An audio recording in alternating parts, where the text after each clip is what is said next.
Common sense dictates a human cannot become God, but God can take human form.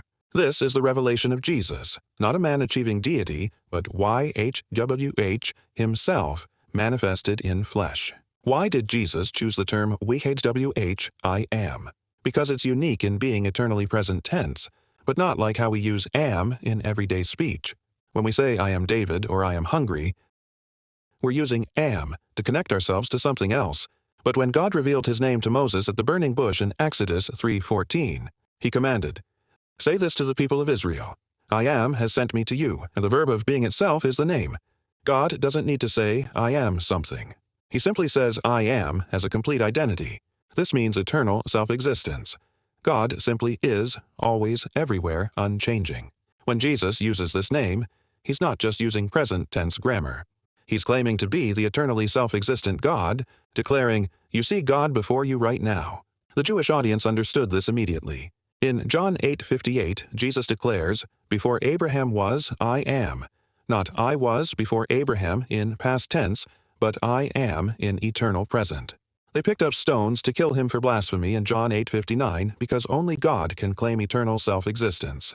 Throughout John's Gospel, Jesus uses this divine name, I am the bread of life in 6:35. I am the light of the world in 8:12. I am the door in 10:9.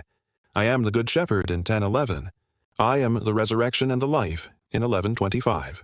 I am the way, the truth, and the life in 14:6. I am the true vine in 15:1.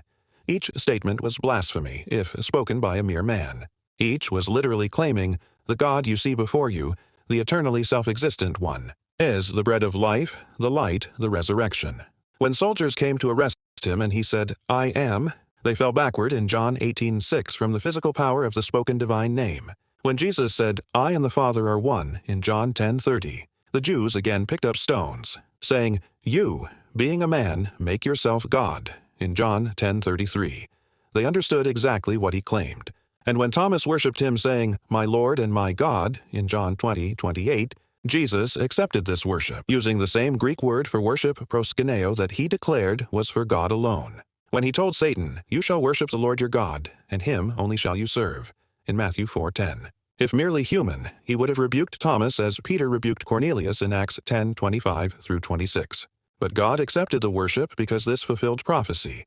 They called him Emmanuel, which means God with us in Matthew 1:23. Emmanuel emphasizes where God is, God with us, present among humanity. Their complementary revelations. YHWH says, I am in eternal, unchanging existence. Emmanuel says, I am now here with you in physical, tangible form, so Emmanuel is the incarnational application of YHWH. It's not changing the tense, but making it concrete. YHWH. To Moses, I am has sent you. God revealing his eternal nature, Emmanuel. In Jesus, I am is now with you in flesh. That same eternal God made visible and tangible. YHWH was no longer distant but present in flesh, the God they could see before their very eyes.